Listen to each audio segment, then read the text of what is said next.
নমস্কার। আজকের ভিডিওতে তোমাদের সকলকে স্বাগত। আজ আমরা আলোচনা করতে চলেছি জিওগ্রাফিক্যাল থটের অত্যন্ত গুরুত্বপূর্ণ একটি টপিক, বিহেভিয়ারাল জিওগ্রাফি বা আচরণবাদী ভূগোল। আমরা পূর্ববর্তীতে জিওগ্রাফিক্যাল থট নিয়ে বিস্তারিত কিছু ভিডিও আলোচনা করা হয়েছে, তার লিঙ্ক ডেসক্রিপশন বক্সে দেওয়া থাকছে, তোমরা সেটা চেক করতে পারো। আমাদের যে বিহেভিয়ারাল জিওগ্রাফিটা রয়েছে, এই বিহেভিয়ারাল জিওগ্রাফিতে বা আচরণবাদী ভূগোলটার সৃষ্টি কী করে হলো, আর এই দৃষ্টিভঙ্গিটার বেশ কিছু ইতিবাচক দিক, এর লক্ষ্য বা গুরুত্ব এবং এর বেশ কিছু সমালোচিত দিক নিয়ে আজকে ভিডিওতে আলোচনা করব। তো তোমরা সম্পূর্ণ ভিডিওটি দেখো এবং আমাদের চ্যানেলে যদি নতুন হও তাহলে অবশ্যই আমাদের চ্যানেলটিকে সাবস্ক্রাইব করো এবং পাশে থাকা বেল আইকনটি ক্লিক করো পরবর্তী আপডেট পাওয়ার জন্য, এবং তোমার বন্ধুদের কাছে অবশ্যই ভিডিওটিকে শেয়ার করো। তাহলে চলো শুরু করা যাক আজকে আমাদের ভিডিও। আচরণবাদী ভূগোল অর্থাৎ এখানে আচরণ বলতে কি আচরণ, কাদের আচরণ বোঝাচ্ছে? এখানে আচরণ বলতে মানুষ, অর্থাৎ যারা বিপ্লব ঘটাতে পারে, তাই না, সেই মানুষের আচরণকে বোঝাচ্ছে এখানে আচরণ। এবার এই আচরণবাদী ভূগোলটার আসার কারণটা কি, কেন এই দৃষ্টিভঙ্গিটা ভূগোলে তৈরি হলো? আমরা আচরণবাদী ভূগোলের আগেই যে মাত্রিক বিপ্লবটা সৃষ্টি হয়েছিল, সেই মাত্রিক বিপ্লবটাতে আমরা দেখেছিলাম কি, গতানুগতিক যে ব্যাখ্যামূলক বা বর্ণনামূলক নিয়মনীতি ছিল, সেই বর্ণনামূলক বা ব্যাখ্যামূলক নিয়মনীতির পরিবর্তে তত্ত্ব প্রতিষ্ঠা করার চেষ্টা করা হচ্ছে, অর্থাৎ নোমোথেটিক অ্যাপ্রোচের মধ্যে কিন্তু সেটা পৌঁছে গেছিলো। ফলস্বরূপ কি, সেখানে কিন্তু বিভিন্ন তত্ত্ব, নিয়ম, সূত্র এগুলোই প্রাধান্য পেত। সে তৎকালীন সময় মানে সেই মাত্রিক বিপ্লবে বা কোয়ান্টিটেটিভ রেভলিউশনে কিন্তু মানুষের আচরণ, রীতিনীতি, আচার এগুলোকে কিন্তু তেমন একটা গুরুত্ব দেওয়া হতো না। ফলে মানবীয় ভূগোলটা কিন্তু কোনো না কোনো ক্ষেত্রে একটা উপেক্ষিত থেকেই যেত।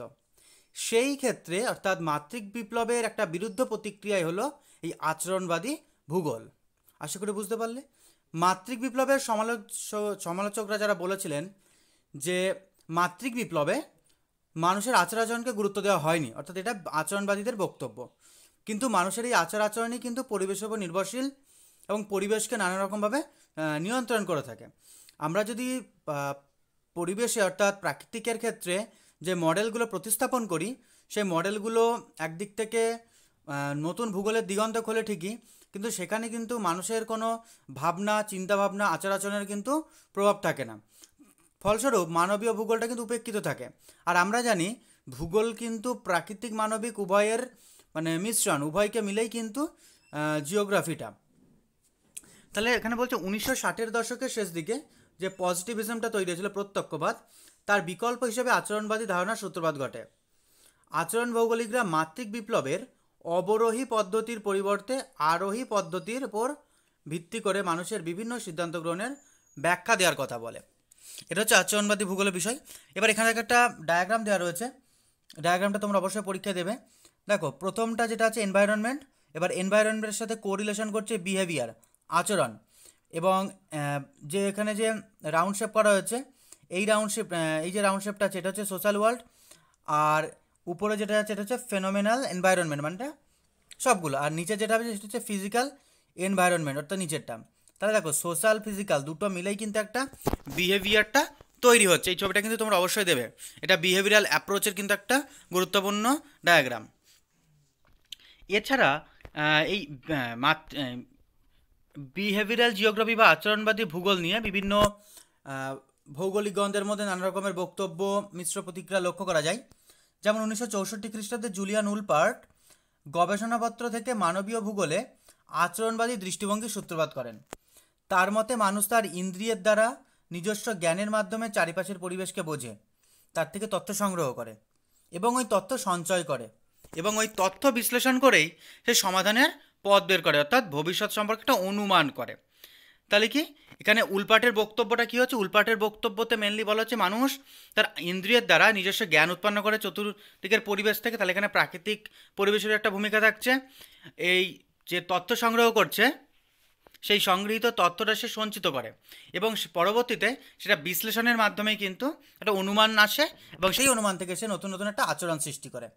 তো এটাকে অনেক ক্ষেত্রে মেন্টাল ম্যাপের সাথেও উল্লেখ করা যায়, মেন্টাল ম্যাপ কনসেপ্টটা। তো এখানে দেখো তারপরে কি বলছে, কক্স এবং গুলেজের মতে উলপার্টের ধারণা ভূগোল শাস্ত্রের আচরণবাদী দৃষ্টিভঙ্গির একটা সূচনা করে এরপর হচ্ছে কেটস 1962 সালে বন্যাপ্রবণ, এটা প্রবণ হবে, বন্যাপ্রবণ এলাকায় মানুষের সিদ্ধান্ত গ্রহণের আচরণবাদী পর্যালোচনা করেন।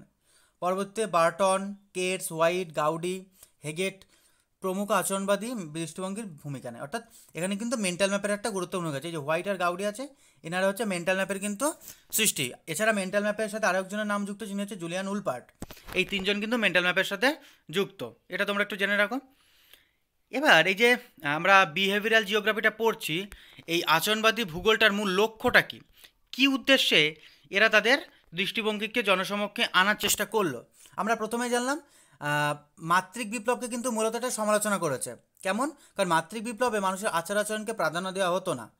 ফলে আচরণবাদের মূল বিষয়বস্তুটা কী হচ্ছে, মানুষের আচার আচরণ, কাজকর্ম প্রভৃতিকে যাতে গুরুত্ব দেওয়া হয় এবং গুরুত্ব দিয়ে যাতে নতুন নতুন দিগন্ত তৈরি করা যায়, সেটা কিন্তু আচরণবাদের একটা অন্যতম লক্ষ্য। এছাড়া কি ভূগোলে গাণিতিক জ্যামিতিক মডেল তত্ত্বগুলোর পরিবর্তে পরিমাপযোগ্য বিষয় হয় এমন তত্ত্বের উদ্ভাবন করা। অর্থাৎ আমার সবসময় মডেল, তত্ত্ব এগুলো দিয়েই যে আমার ব্যাখ্যা করতে হবে, অর্থাৎ গাণিতিক এবং জ্যামিতিক মডেল দিয়েই যে আমাকে ব্যাখ্যা করতে হবে সেটা নয়। তার পরিবর্তে কিন্তু আমি কিছু পরিমাপযোগ্য, অর্থাৎ বিষয়বস্তু নিয়ে, পরিমাপযোগ্য বিষয়বস্তু নিয়ে, যেখানে কিন্তু গাণিতিক বা জ্যামিতিক বিষয়বস্তুর বিষয় থাকবে না, সেটা নিয়ে যখন আমরা মডেল প্রতিষ্ঠা করতে পারবো, সেটা হচ্ছে আমাদের আচরণবাদের অন্যতম একটা বড় লক্ষ্য হয়ে দাঁড়াবে। এছাড়া তো আমরা বললাম বস্তুগত পরিমাপযোগ্য বিষয় সমাহার হিসেবে না ভেবে সামগ্রিক সমান হিসেবে গুরুত্ব দিতে হবে, গাঠনিক বিশ্লেষণ করতে হবে, সামাজিক পদ্ধতি নিয়ে কাজ করতে হবে।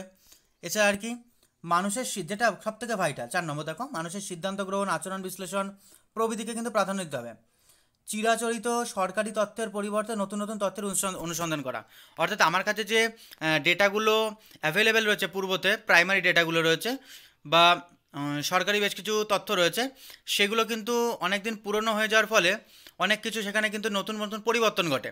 ফলে আমাকে নতুন নতুন তথ্য উৎস সন্ধান করতে হবে এবং তার উপর ভিত্তি করে আমার আচরণবাদী ভূগোলটাকে আরও বেশি প্রতিষ্ঠা করতে হবে। এই আচরণবাদী ভূগোলের একটা অত্যন্ত ইম্পর্টেন্ট ডায়াগ্রাম, এটা তোমাদের দিতেই হবে পরীক্ষাতে। একবার তোমরা দেখো, মানে রিলেশনটা কেমন। দেখো, ম্যানের সাথে এনভায়রনমেন্টের রিলেশন কেমন রিলেশন? ডাইনামিক রিলেশন, অর্থাৎ গতিশীল রিলেশন। ওকে, এবার ম্যানের সাথে আসছে মেন্টাল ম্যাপ, যেটা আমরা বললাম মেন্টাল ম্যাপ যেটা হচ্ছে গাউডি, উলপার্ট এনারা হচ্ছে যুক্ত ছিলেন।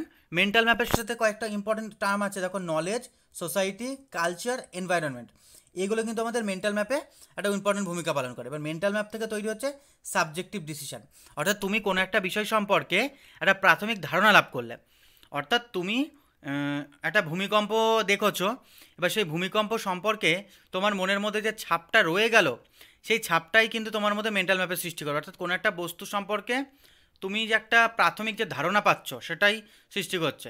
এবার এর পরবর্তীতে সেটা আরও বেশ স্ট্রং করে আমার সাবজেক্টিভ ডিসিশন, অর্থাৎ বিষয়ভিত্তিক একটা সিদ্ধান্ত গ্রহণে সাহায্য করে।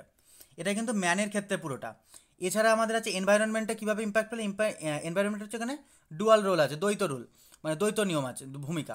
একটা হচ্ছে বিহেভিয়ার এনভায়রনমেন্ট, একটা হচ্ছে অবজেক্টিভ এনভায়রনমেন্ট, একটা আচরণ পরিবেশ, একটা হচ্ছে উদ্দেশ্যগত পরিবেশ। বিহেভিয়ার এনভায়রনমেন্ট কী হবে? ডিফারেন্ট মেন্টাল ম্যাপ, অর্থাৎ মানুষের আচরণটা কী প্রত্যেকটা মানুষের আলাদা আলাদা থাকে, তাহলে ডিফারেন্ট মেন্টাল ম্যাপ। আর অবজেক্টিভ এনভায়রনমেন্টটা কী হবে? সেম ফর এভরিওয়ান, অর্থাৎ অবজেক্টিভ কী, উদ্দেশ্য কী, লক্ষ্য কী। আমার যে কোনো বিহেভিয়ারাল জিওগ্রাফি আমি যে পার্সপেক্টিভেই ব্যাখ্যা করি, সেটা মানে হিউম্যান জিওগ্রাফি থেকেই হোক বা এনভায়রনমেন্ট জিওগ্রাফি থেকেই হোক, আমার কিন্তু অবজেক্টিভটা সেম থাকবে।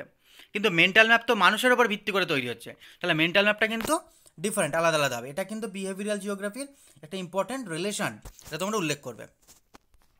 এছাড়া আর কি উদ্দেশ্য রয়েছে? সামগ্রিক জনগণের পরিবর্তে স্থানীয় স্তরের ছোট ছোট জনগোষ্ঠী এবং ব্যক্তিগত স্তরের আচরণের ক্ষেত্রকে প্রসারিত করা। এরপরে দেখব আমরা আচরণবাদীদের মূল বক্তব্য বা মূল কথা কি, তারা কি বলতে চেয়েছে। তাদের তত্ত্বটা প্রথমে বলি, তাদের যে বিষয় বা কনসেপ্টটা সেটা কিন্তু অনুমানের ওপর ভিত্তি করে। পূর্বশর্ত বা অনুমানের ওপর ভিত্তি ছাড়া মডেল সৃষ্টি হতে পারে না। অর্থাৎ আমি কোনো একটা মডেল দেবো, সেখানে কিছু পূর্ব শর্ত কিন্তু থাকবে। অর্থাৎ আমি মডেলটা দেওয়ার আগে তার আগে কিছু প্রি কন্ডিশন বলে দেবো, অর্থাৎ এই কন্ডিশনগুলো যদি মেনে চলে তবেই এই তত্ত্বটা বা মডেলটা আমি প্রবর্তন করতে পারবো।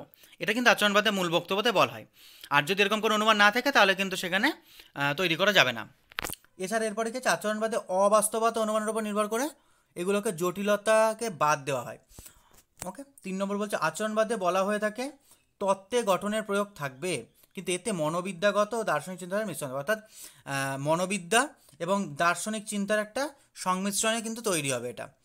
নেক্সট পয়েন্ট কি বলছে দেখো, আচরণবাদে মানুষ ও পরিবেশের সম্পর্ক থাকে, এটা তো ভেরি ভেরি ইম্পর্টেন্ট এই কনসেপ্টটা। মানুষ আর পরিবেশের কিন্তু একটা সম্পর্ক থাকবে। এই মানুষ পরিবেশের সম্পর্কে একটা ডায়াগ্রাম হবে, সেটা তোমাদের স্ক্রিনে দেখো দেখতে পাচ্ছ।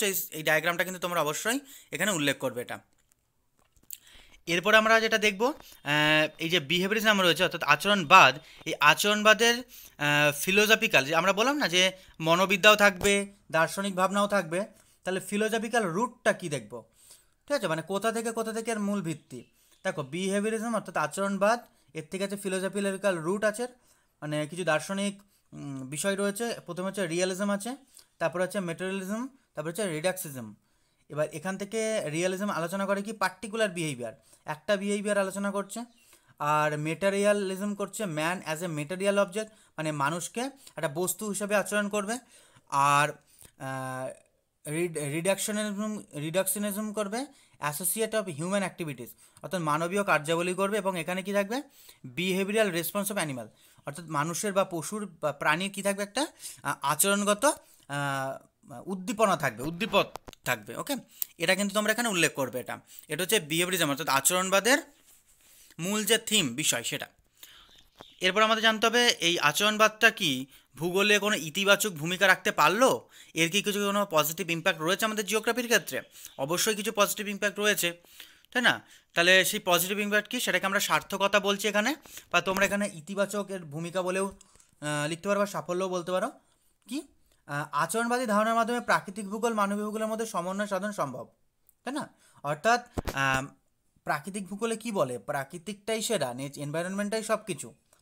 কোয়ান্টিটেটিভ রেভলিউশনের তো তত্ত্ব মডেল এটা নিয়ে ওরা পড়েছিল, ওখানে কিন্তু মানবীয় ভূগোলকে কোনো প্রাধান্যই দেয়নি ওরা, মানুষের হিউম্যান নেচারকে কোনো মানে ইম্পর্টেন্স দেয়নি। কিন্তু আচরণবাদীতে কি প্রাকৃতিক ভূগোল মানবীয় ভূগোল দুটোকে নিয়েই কাজ করেছে এরা।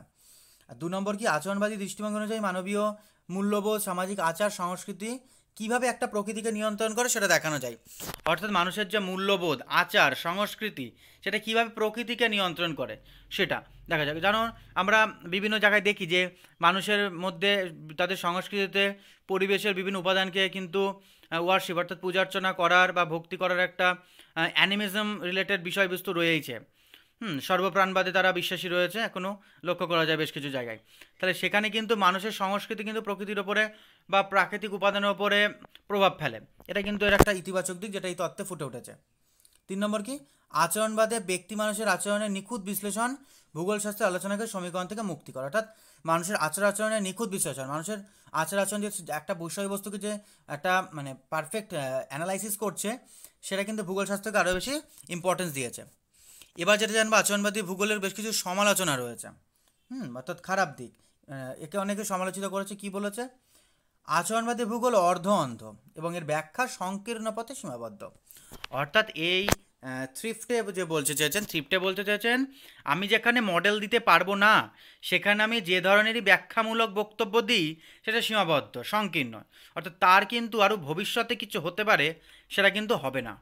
যেখানে আমার তত্ত্ব নেই সেখানে আমার কোনো আর পরবর্তীতে কোনো স্কোপ নেই, এটা হচ্ছে থ্রিফটের মতে বক্তব্য। সেক্ষেত্রে আচরণবাদী ভূগোলটাও তাই, এখানে মূলত ব্যাখ্যামূলক এবং মানুষের আচরণ নিয়েই কিন্তু এরা বেশ কিছু কাজকর্ম করে থাকছে, ফলে এটা কিন্তু পরবর্তীতে আর তেমন প্রাধান্য পাবে না। 2 নম্বর কি বলছে, আচরণবাদী ভূগোলে যে মনস্তাত্ত্বিক দিকের ওপর গুরুত্ব দেওয়া হয়েছে সেখানে বান্টিং এবং গুয়েলকে আচরণবাদী দুটি অনুমানকে অস্বীকার করে। অর্থাৎ আচরণবাদী যে দুটো অনুমান নানা রকম রয়েছে কনসেপচুয়ালে, তার মধ্যে দুটো অনুমানকে অস্বীকার করেছে। কি কি অনুমান, বস্তুগত পরিবেশের প্রতিরূপ পরিমাপ করা যায়, দ্বিতীয়ত তারা পরিবেশগত প্রতিরূপ এবং সঠিক ব্যবহারের মধ্যে যে গভীর সংযোগ রয়েছে তার উপর সন্দেহ প্রকাশ করা হয়। এই দুটো বিষয়কে কিন্তু এরা সমালোচিত, মানে এই দুটো অনুমানকে এরা কিন্তু অবশ্যই সমালোচিত করেছে। হ্যাঁ, এছাড়া আমাদের তাছাড়া আরও যে সমালোচিত দিক রয়েছে, যেমন মূলক অর্থাৎ র্যাডিক্যাল জিওগ্রাফি যে আলোচনাটা করেছে সেটা কি আলোচনা করবে র্যাডিক্যাল জিওগ্রাফি, অর্থাৎ ভূগোলে আচরণবাদী এবং বোধগম্য অনুসন্ধান অমানবীয় তত্ত্ব গঠন করে, অর্থাৎ কোনো কিন্তু মানবিক গুরুত্ব নেই এখানে, অমানবীয় তত্ত্ব গঠন করে যা মনস্তত্ত্বকে এগিয়ে নিয়ে যায় এবং সামাজিক ও অর্থনৈতিক অবস্থা বা স্বাধীনভাবে একজনকে নিয়ন্ত্রণ করে তার ব্যাখ্যা দেয়।